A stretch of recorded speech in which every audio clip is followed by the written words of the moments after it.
بسم اللہ الرحمن الرحیم۔ ہمارا آج کا موضوع ہے انسانی زندگی کے سکون میں صبر کا اثر۔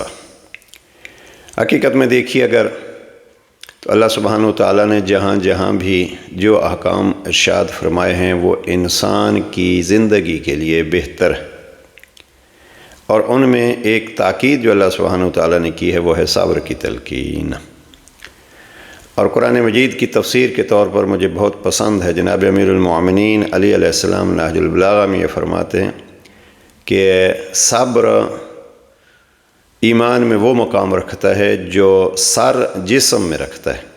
بڑی خوبصورت مثال ہے، نہج البلاغہ تیسرا حصہ حکمت 82 میں جناب امیر علیہ السلام نے 5 چیزیں فرمائی ہیں، اور اگر کوئی پڑھ سکے تو پڑھنے کے قابل ہیں۔ امام فرماتے تمہیں ایسی 5 باتوں کی ہدایت کی جاتی ہے کہ اگر انہیں حاصل کرنے کے لیے اونٹوں کو ایڑ لگا کر تیز ہنکاؤ تو وہ اس قابل ہوں گی کہ ان کو حاصل کرو۔ ان میں آخری اور 5ویں چیز جو جناب امیر علیہ السلام نے بیان فرمائی، امام فرماتے ہیں وہ علیکم بالصبر، اور آپ کے لیے صبر لازمی ہے اور آپ کے لیے ضروری ہے کہ صبر کو اختیار کرو۔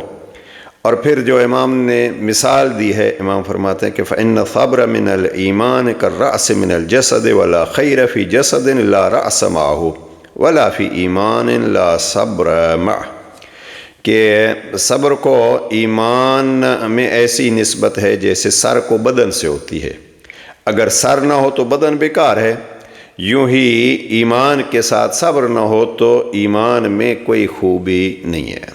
بڑی خوبصورت، اور صبر کی اہمیت کے لیے میرے خیال میں یہ جملہ کافی ہے۔ پھر علماء اخلاق نے، قرآن مجید نے اور نہج البلاغہ میں صبر کی بہت ساری اقسام بتلائی گئی ہیں۔ ہم اس کو اس عنوان سے پیش کرنا چاہتے ہیں، اور جو ہمارا موضوع ہے کہ صبر انسان کی زندگی کے سکون میں کتنا اثر انداز ہوتا ہے۔ حقیقت میں عزیزان جانیے کہ صبر کو علماء کرام نے اور مفسرین قرآن نے 3 حصوں میں تقسیم کیا ہے: صبر علی الطاعہ، صبر علی المعصیہ، صبر علی المصیبہ۔ اللہ سبحانہ وتعالیٰ نے ایک حکم دیا ہے اور اس حکم کی انجام دہی بہت مشکل ہے، تو اس حکم کی انجام دینے کے لیے جو مشکل آپ کو برداشت کرنی پڑتی ہے اس مشکل کو برداشت کریں، یہ صبر ہے۔ ویسے تو صبر کا معنی یہ ہوتا ہے کہ کسی چیز کو باندھ دینا، پابند کر دینا، جکڑ لینا، تو یہ نہیں گویا نفس کو آپ پابند کریں اور باندھ دیں اس کا کہ جو اللہ نے حکم دیا ہے، اگرچہ نفس کے لیے وہ مشکل ہو لیکن ہم نفس کو پابند کرتے ہیں کہ نہیں تجھے یہ انجام دینا ہے۔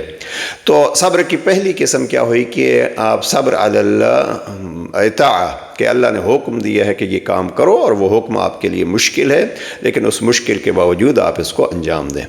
دوسری صبر کی جو تعریف کی گئی ہے یا تقسیم کی گئی ہے وہ یہ ہے کہ صبر علی المعصیہ، اللہ نے آپ کو ایک کام سے روکا ہے، اور جس کام سے روکا ہے ہمارا نفس چاہتا ہے کہ ہم اس کو انجام دیں، لیکن یہاں اس کام سے رکنے کے لیے اپنے نفس کو پابند کیجئے، جکڑ لیجئے اس کو کہ نہیں یہ تجھے نہیں کرنا۔ اب اگر ہم یہ کر لیتے ہیں کہ اپنے نفس کو اس کام سے روک لیتے ہیں تو یہ صبر ہوگا۔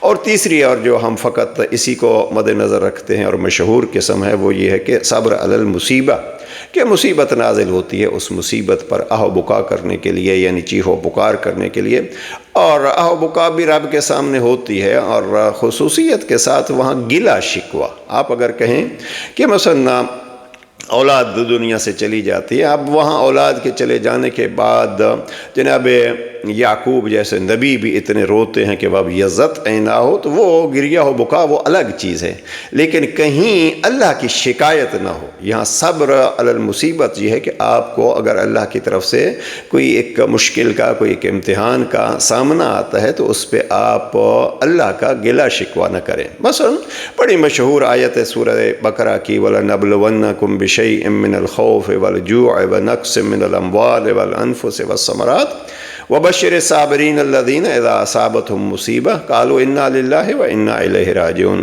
ہم لوگوں کو آزمائیں گے، مختلف ذریعوں سے آزمائیں گے، مال کے ذریعے سے آزمائیں گے، اولاد کے ذریعے سے آئیں گے، ثمرات کے ذریعے سے آزمائیں گے، لیکن صابرین وہ ہیں جب ان کو کوئی آزمائش آتی ہے، اللہ کی طرف سے امتحان آتا ہے، تو وہ کہتے ہیں یہ سارا کچھ اللہ کی طرف سے ہے، اس لیے کہ ہم اللہ کی طرف سے ہیں اور اللہ کی طرف ہی ہمیں پلٹ کے جانا ہے۔ تو یہ صبر علی المصیبت ہے۔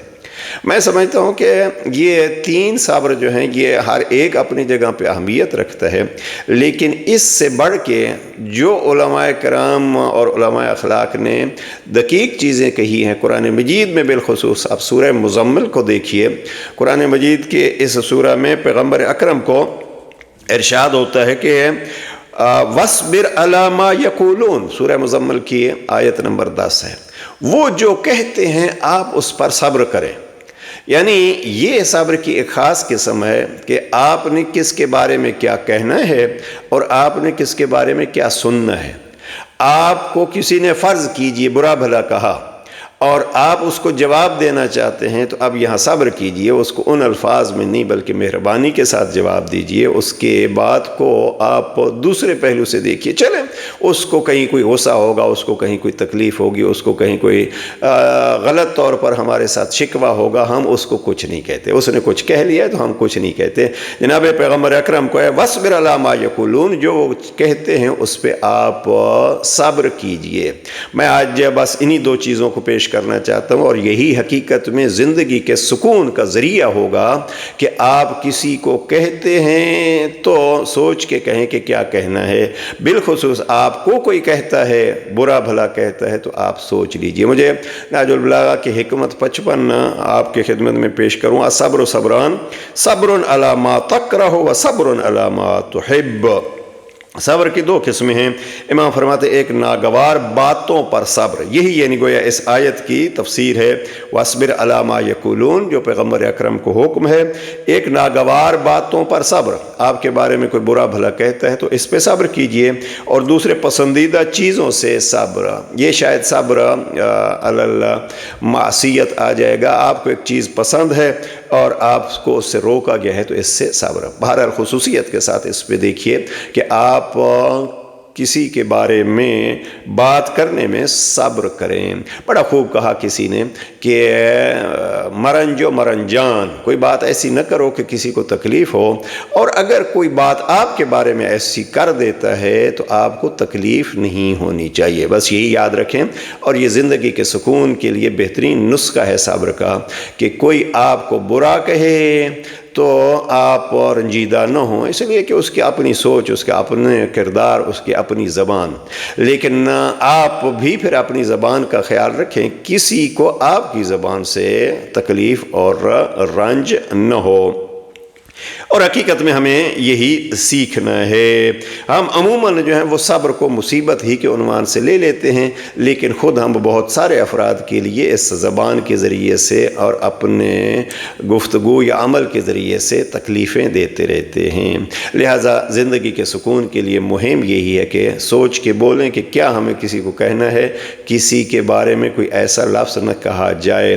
ہمارے ہاں ایک بہت ہی عام چیز ہے، اور یہ دوستی کا پہلو سمجھا جاتا ہے، دوستی نبھانے کا ذریعہ سمجھا جاتا ہے۔ بس اسی پہ گفتگو ختم کرتے ہیں، جس کو آپ یہ کہتے ہیں کہ مثلا میرے دوست کے سامنے کسی شخص نے میرے خلاف کوئی بات کی ہے، اب میرا دوست یہ سمجھتا ہے کہ وہ بات جو اس نے کی ہے وہ ضرور مجھے بتلائے، اور پھر وہی تیر جو ہیں وہ مثلا کسی نے گالی دی مجھے، وہ دوست کہتا ہے کہ آپ کو فلاں نے یہ گالی دی ہے، یہ لفظ کہے ہیں۔